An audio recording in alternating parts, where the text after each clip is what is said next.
Okay, so I am going to be talking about Twin Peaks. You'll understand what that means a little later on in the short. But for now, I want to talk about the topic of the TV show Twin Peaks, which was a mystery. And today, in the time that we have, I want to unravel the mystery of Moses and the missing mountain. And the missing mountain, the mountain that is missing, is indeed Har Sinai. And I want to explain exactly how it is missing. But first, let's talk about how it is found. We find it for the first time in Shemot, chapter Gimel. ומשה היה רואה את צאן יתרו חותנו כהן מדיין, וינהג את הצאן אחר המדבר, ויבוא אל הר האלוקים חרבה. Moses was tending the flock of his father-in-law Jethro, the priest of Midian, and he drove the flock into the wilderness and came to Horeb, the mountain of God. And as we know, an angel of the Lord appeared to him in a burning fire out of the bush and said, when you have freed the people from Egypt, you shall worship God at this mountain. It's important to always remember that it was that same mountain where Moshe first saw the burning bush, that he is told to bring the Jewish people back there when they leave Egypt. We return to the mountain, the very first mountain that God revealed himself to Moses. That is the mountain of Revelation, where we are going to receive the Torah, where the great revelation will take place. And yet, we have lost Mount Sinai. We don't know where it is. We have no clue where it has gone to. It completely disappeared from the Jewish consciousness. And it is quite a remarkable thing, considering that the greatest revelation to the Jewish people took place there, and considering that many places where God revealed himself in Jewish history with much smaller revelations, many less significant revelations, we know exactly where they are. So, for instance, Hashem revealed himself to Avraham at Hebron. We know where Hebron is. God also revealed himself to Avram at Shechem. We know exactly where Shechem is. Hashem revealed himself to Joshua at Jericho. We know where Jericho is. And God revealed himself to Jacob at Bethel. And we know where Beit El is. All of these smaller places where there were lesser revelations, we know exactly where they are. And yet, the place of the great revelation, the greatest revelation, when God revealed himself to the entire Jewish people, we have lost it. We have no idea where it has gone to. In fact, in all of Jewish history, after we left Har Sinai, there are only two recorded visits to Mount Sinai, and both of these are exceptions that will prove the rule. I want to start with the second visit to Mount Sinai, which is found in the Gemara. In the Talmud, in Bava Batra, we have a whole series of stories of a crazy Jewish wanderer by the name of Abba Bar Chana. He's often known as the Jewish Sinbad the Sailor. Sinbad the Sailor, of course, from the Arabian Nights. Actually, was a later addition to the Arabian Nights.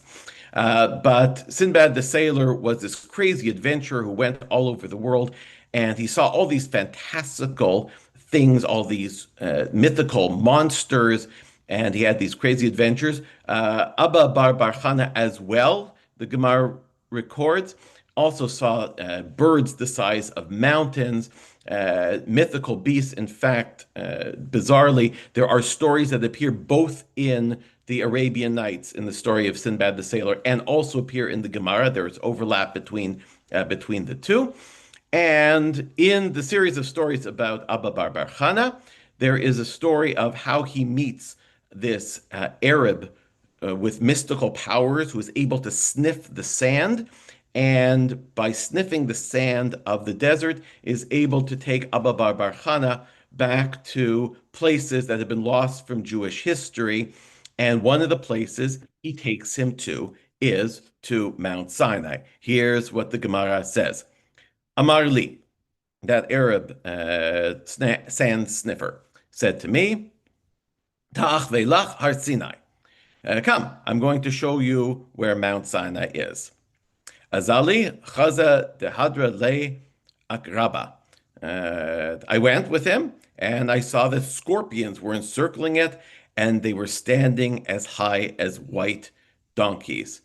Ki chamre chavotarti. There are two things that we can get from this brief story in the Gemara. So first of all, by the time of the Gemara, nobody knew where Har Sinai was. That's why Abba Bar Chana needed this mystical Arab guide to take him there. The other is, I keep using the word mystical, because these stories of Abba Bar Chana, nobody really believes they're true. There are a lot of very, very different attempts by different Nosei of the Gemara to try and figure out the meaning of these stories. Are they allegorical? Are they meant as inspirational tales? But no one thinks that they're historical. These stories about Abba Bar Chana, he meets geese the size of mountains. And that's the second point. One, we don't know where it is by the time of the Gemara. And secondly, it has gone into the realm of the mythical, that Har Sinai has taken on the proportions of a mythical place, not a real place, not an actual place in history and geography. It has disappeared as a real place and has now become a mythical place. So we don't know where it is. Um, and there are at least 20 different suggestions that various scholars and historians have as to where Mount Sinai is. Here are a whole bunch of them, but as I said, there are at least 20 different suggestions where they are. I just want to run through three with you, just for the sake of background. One, do not be confused by what tour guides will tell you. If tour guides say, I'm going to take you to Mount Sinai, they are talking about Jabal Musa in Egypt. That is the place that is now on the map as Mount Sinai. Jabal Musa, when I told you that there are 20 places that people identify as Mount Sinai, the least likely identification is Jabal Musa. Jabal Musa, which literally is Arabic for Moses's mountain, is a hermitage. It is a monastery that is located in the Sinai Desert, and it is from the 3rd, 4th century of the Common Era that these monks built a fortress there. And it is actually Helena, who is the mother of the Emperor Constantine, who had a dream at night. And in this dream vision, she was told that this monastery was at the site of Mount Sinai. And that's why in the Christian ideology, Jabal Musa became associated with Mount Sinai. But there's absolutely nothing in the Masorah, in our Masorah, to suggest that Jabal Musa is Mount Sinai.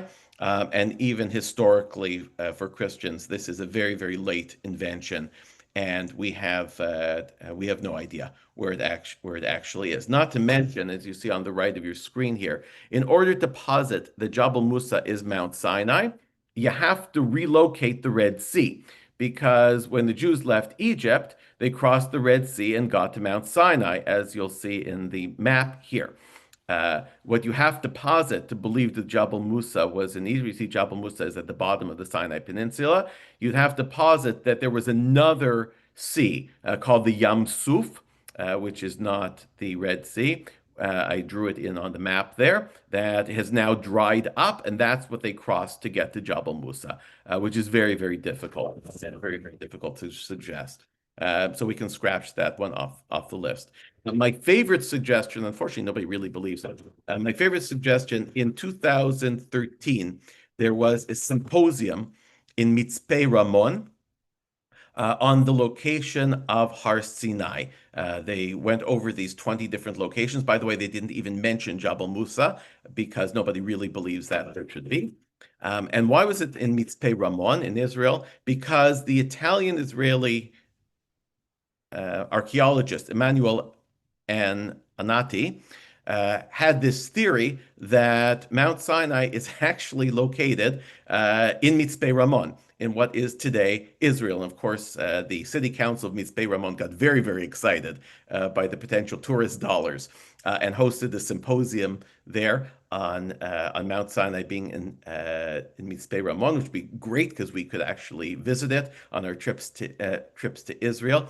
Unfortunately, nobody really believes Anati. He's actually a very, very serious scholar and a very serious archaeologist. He was at Hebrew University, he was at Harvard, but this is a bit of an outlandish idea. It is my favorite, however. The reason why he suggested Har Karkom, which is, as I said, uh, in Mitzpeh Ramon, uh, Jabal Musa, that I talked about, one of the reasons that we know it can't be Mount Sinai, there's nothing archaeological there that suggested anybody was ever there. However, Har Karkom has thousands, 1,300 at least, archaeological sites around it. And there are all sorts of rock drawings, little sketches in the rocks from people who were there. And I have to show you this one because it absolutely blew me away. Take a look at this rock drawing that they found by Har Karkom. Okay, we have something that looks like two tablets that is divided into 10 squares, which I think is just awesome. As if somebody who was at the mountain there saw the Ten Commandments and actually sketched it into a rock. Anyway, nobody really believes this theory, but I think it's fantastic. The most probable theory of all was suggested by a British diplomat who also dabbled in Bible study and geography. His name of Charles Becca. Uh, uh, Becca was very interested in trying to find all sorts of ancient locations. He tried to find the source of the Nile River. He traveled to the Middle East. And I said he was sometimes a Bible scholar, and he picked up on the fact that in both Shmot and in Devarim, when describing Har Sinai, it is described as a mountain that is burning up, right? Ke'eshen hakivshan, right? Now Mount Sinai was all in smoke, for the Lord had come down upon it in fire, and the smoke rose like the smoke of a kiln, and the whole mountain violently trembled. And also in Dvarim, right? It says that the mountain was a blaze, right? And Vaydeber Hashem aleichem mitoch ha'esh, that God spoke to us from the fire of the mountain. And from these clues in the Tanakh, Beckett suggested that Mount Sinai must actually have been a volcano. And he looked throughout the region for potential volcanoes, and he couldn't find one. But after he died, there were some people who tried to pursue his theory and thought that he was up to something, and located a location of a volcano in the area.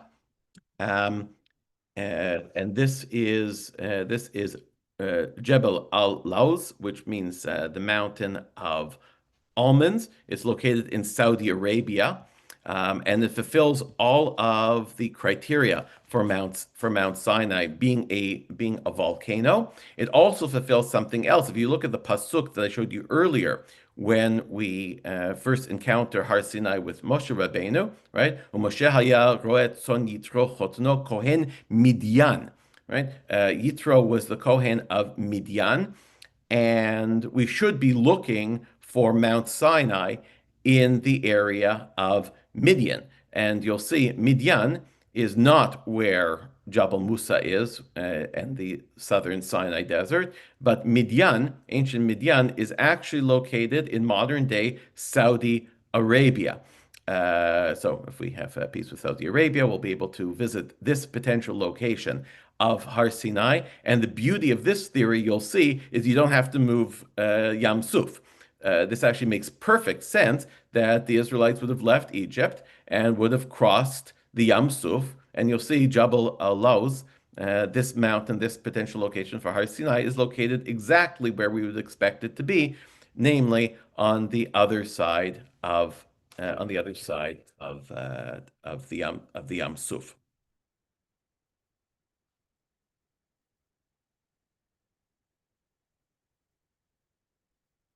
Now,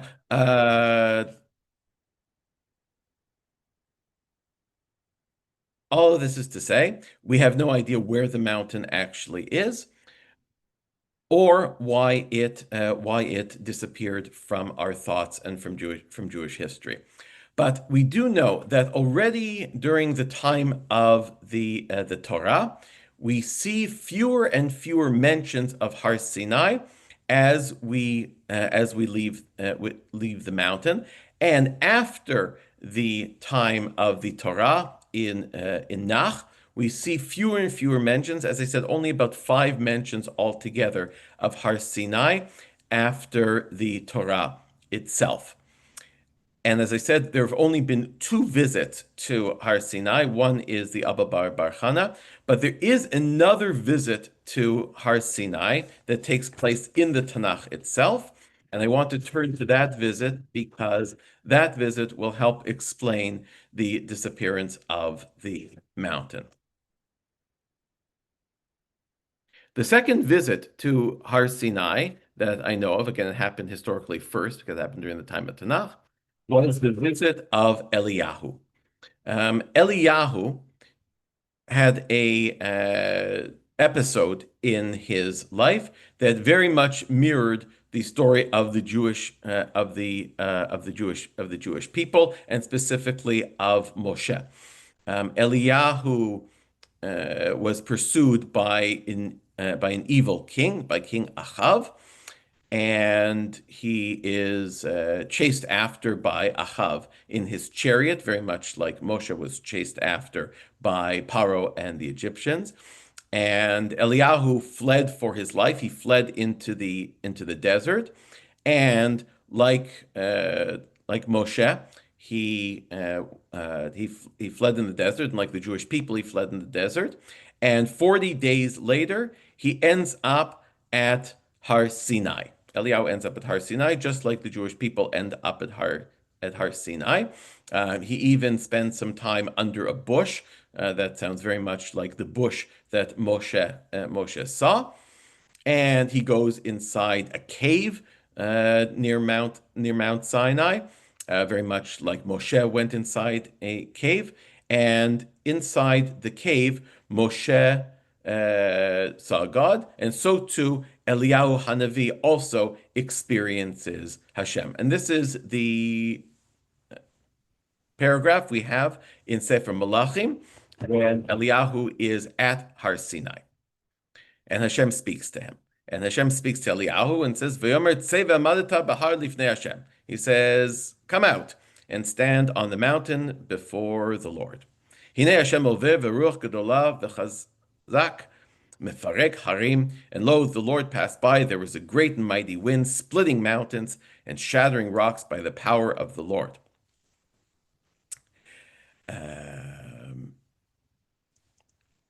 V'lo v'ruach Hashem. V'achar haruach rash, v'lo berash Hashem. V'achar harash esh, v'lo v'esh Hashem. V'achar ha'esh kol dmama daka. But the Lord was not in the wind. And after the wind, there was an earthquake, but the Lord was not in the earthquake. And after the earthquake, there was fire, but the Lord was not in the fire. And after the fire, there was a kol dmama daka, a soft murmuring sound, also translated as a still small voice.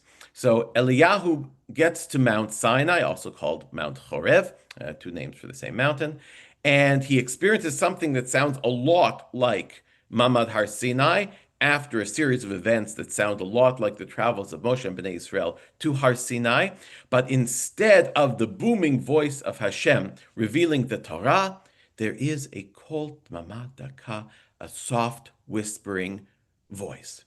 And the way I like to think of this is if you imagine Har Sinai as a radio that is receiving the transmission from God, that Har Sinai is the place where we receive the transmission from Hashem.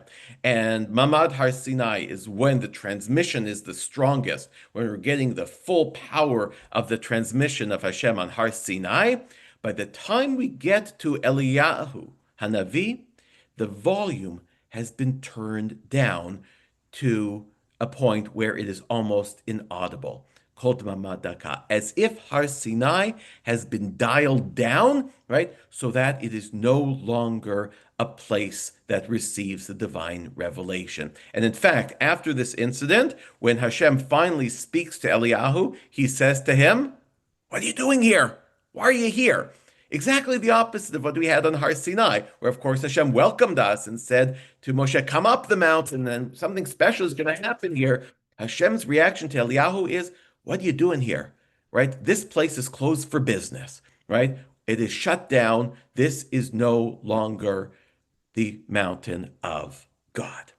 So there's here a very intentional dialing down of Har Sinai, as if Hashem said, we're actually winding down operations on this mountain. This is no longer important. And so what we, the Jewish people, have actually done is take Hashem's cue, right? And as Hashem has dialed down Mount Sinai's importance, we too dialed it down. That's why we forgot about it.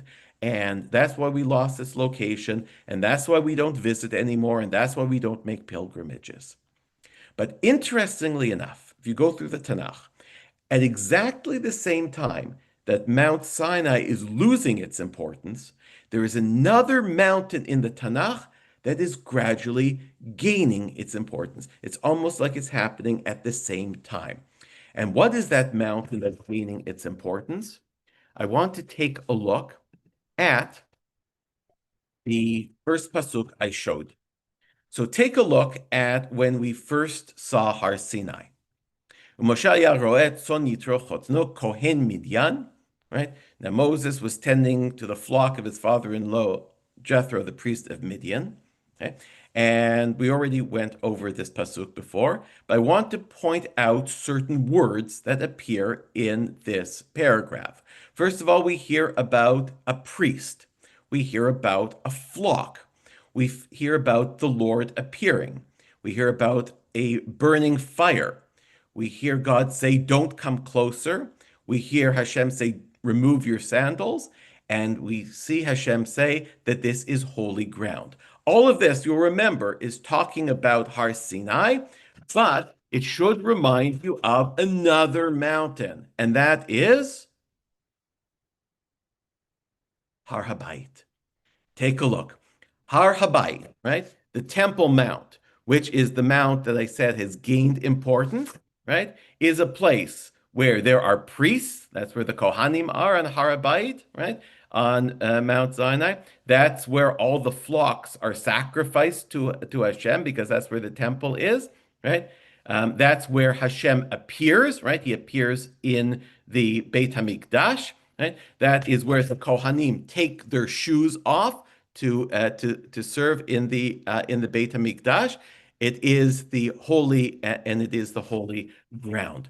It is as if the holiness of Mount Sinai has been transplanted to Har Zion, to Mount Zion, where the temple is, and these are the twin peaks that I referred to at the beginning of my lecture. The first peak was Har Sinai, but Har Sinai lost its kedusha. Har Sinai was taken off the radar, as Mount Zion, the Temple Mount, was its replacement as the holy mountain of the Jewish people. And I skipped over one thing, which is the best part of this analogy. Not only do we have this idea of the removing sandals, the holy ground, God appearing, the flocks, these parallels between the two mountains, but we also see here that at Mount Sinai, Hashem appeared in a burning bush, right? That's what it says, right? When Hashem appeared to Moshe in a burning bush, in a blazing fire out of the bush. And this too was transplanted, because just like we had a burning bush on Mount Sinai, later we had a burning bush on Mount Zion. The burning bush in the Beit HaMikdash was the menorah, right? Which is in the shape of a tree, right? That's why it has branches, right? The menorah in the Beit HaMikdash is meant to look like a burning bush. That's why it's on fire. That's why it's burning. and is meant to be part of the parallel of Mount Sinai to Mount Zion to make the two parallel and to make the parallel complete. So the question is, why did this happen? Why did Har Sinai lose its kedusha? Why did all of this get transferred to Mount Zion? And the answer, I think, should be very clear, which is that we do not have holy sites out of Eretz Yisrael. That once we moved to Eretz Yisrael, it was necessary for Mount Sinai to lose its kedusha, so that all of the holiness was centered in Israel, and we only look to Israel as a site of kedusha and holiness, right? And the only places, all those places I mentioned before, where Hashem revealed Himself, Hebron, Shechem, Beit El, they're all in Israel. Those places could maintain their kedusha. Mount Sinai had to lose its kedusha, but it had to be replaced somehow, and so it got replaced by Mount Zion. And that's why I told you there were very few references to Har Sinai after after the time of the Tanakh, after the time of the Torah, which is why the only times we have references to Har Sinai after the Torah, right, are in